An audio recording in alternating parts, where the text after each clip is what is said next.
Bismillahirrahmanirrahim. Assalamualaikum warahmatullahi wabarakatuh. Halo semuanya, kita ketemu lagi di channel Dani Prasetyo.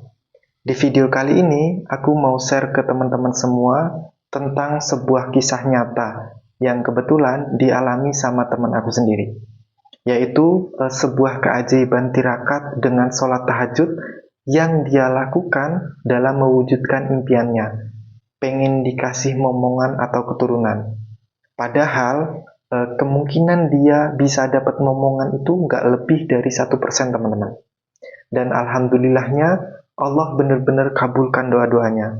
Allah wujudkan impiannya dan sekarang alhamdulillah anaknya udah lahir dalam keadaan sehat walafiat tanpa kekurangan apapun. Bagaimana kisahnya? Simak terus videonya. Tapi sebelumnya kita sisipkan dulu doa buat kita semua, teman-teman. Semoga kita semua selalu diberikan kesehatan, keberlimpahan, dan keberkahan. Semoga dimudahkan segala urusannya, dibukakan pintu rizki yang seluas-luasnya. Yang belum dapat jodoh, semoga segera dipertemukan dengan jodoh terbaiknya. Yang sudah menikah dan belum dikaruniai keturunan, semoga Allah segera hadirkan buah hati dalam keluarga kecilnya. Yang udah menikah dan punya anak, semoga dijadikan keluarga yang penuh rahmat dan keberkahan. Diberikan anak-anak yang soleh, solehah, dan dekat dengan Al-Quran. Amin. Mohon aminkan doa ini ya, teman-teman. Dan buat teman-teman yang belum subscribe, mohon untuk menekan tombol subscribe dan tombol loncengnya terlebih dahulu, agar channel ini bisa terus berkembang, bisa memberikan banyak motivasi dan manfaat. Nah, langsung aja ke ceritanya. Jadi, kisah ini tuh dialami sama temen aku sendiri yang udah menikah sekitar 3 tahun atau lebih. Tapi belum juga dikasih momongan atau keturunan. Aku bisa tahu kisahnya gimana karena kalau ada sesuatu, dia cerita ke kami, teman-teman. Lebih seringnya ke istri, karena aku dan istri kebetulan tenaga kesehatan.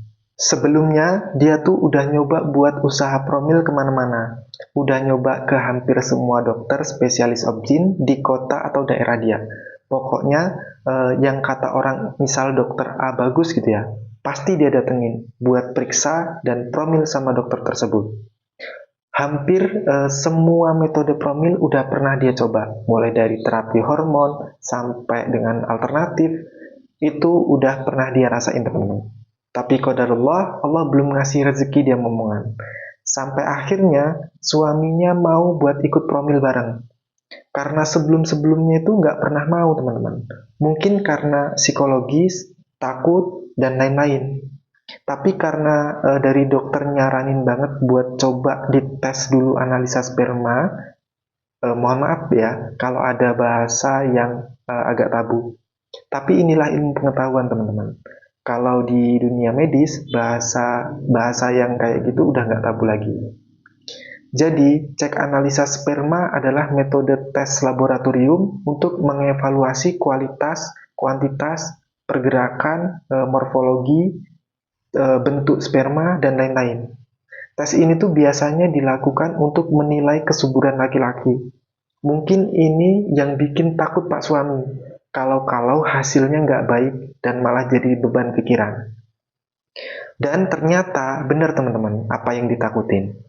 Hasil dari cek analisa sperma suaminya, kalau nggak salah waktu itu ekstrim oligoastenosperma, yaitu suatu kondisi di mana seorang pria memiliki sel sperma yang jumlahnya sangat sedikit, bahkan ekstrim banget saking sedikitnya, dan lemah pergerakannya. Jadi otomatis peluang untuk bisa membuahi sel telur juga sangat kecil. Bahkan mungkin cuma sekian persen, nggak lebih dari 1%. Tapi bukan berarti nggak bisa sama sekali ya. Walaupun persentasenya kecil, tapi kemungkinan itu tetap masih ada. Apalagi kalau Allah udah berkehendak. Nggak ada yang nggak mungkin, teman-teman. Makanya aku nyaranin banget buat teman-teman yang mau niat promil atau program hamil, kalian berdua harus meniatkan benar-benar untuk promil. Siap menerima segala kemungkinan yang ada. Kalian harus periksa dan usaha berdua. Jangan sendiri-sendiri. Biar tahu masalahnya di mana. Harus saling menguatkan, saling support, dan nggak saling menyalahkan satu dengan yang lainnya. Apalagi, mohon maaf banget ini buat laki-laki ya, yang kadang susah banget buat diajak cek-cek kesehatan dan lain-lain. Mungkin karena faktor psikologis, takut kalau hasilnya jelek, dan lain-lain.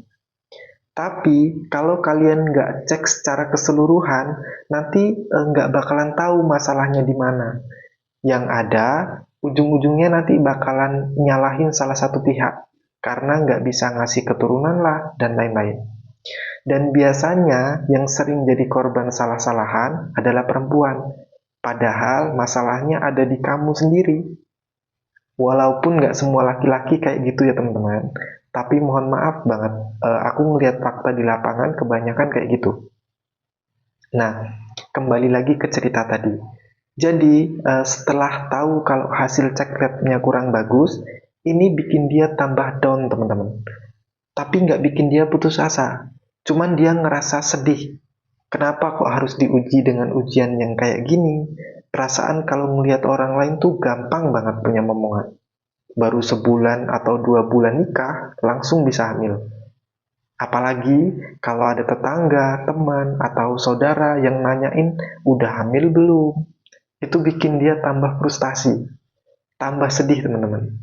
Karena menurut dia, orang nggak tahu gimana kerasnya dia berusaha biar bisa punya momongan kayak yang lainnya. Dan orang nggak tahu seberapa pengennya dia bisa cepat hamil juga.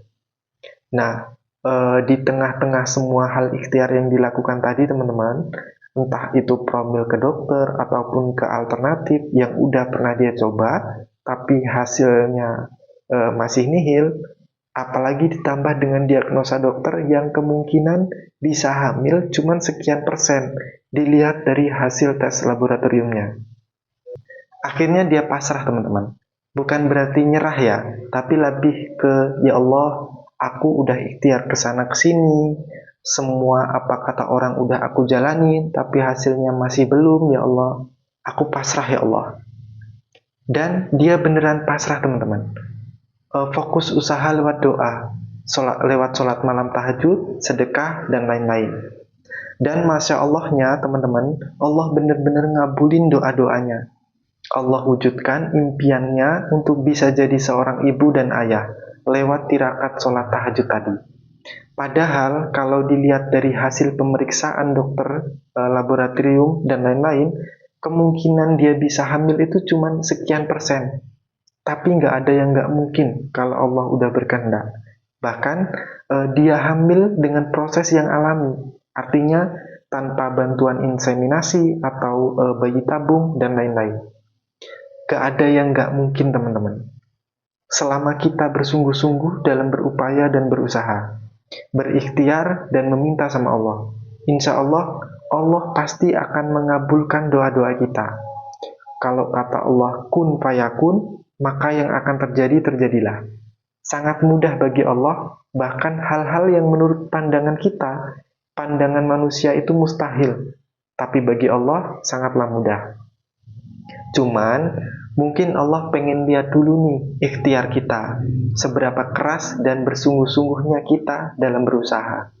Nah, jadi pesannya yang aku mau sampaikan ke teman-teman semua, dari kisah di atas adalah, nggak ada yang nggak mungkin ya teman-teman. Kalau kita bersungguh-sungguh meminta dan berserah sama Allah, Allah pasti bakalan ngabulin. Bahkan hal-hal yang kelihatannya mustahil dan nggak masuk akal sekalipun. Jangan pernah putus asa, walaupun semua kerasa sulit, kerasa sempit. Demikian video kali ini. Semoga bermanfaat dan menjadi motivasi buat teman-teman. Tetap semangat, sampai ketemu lagi di video-video berikutnya. Wassalamualaikum warahmatullahi wabarakatuh.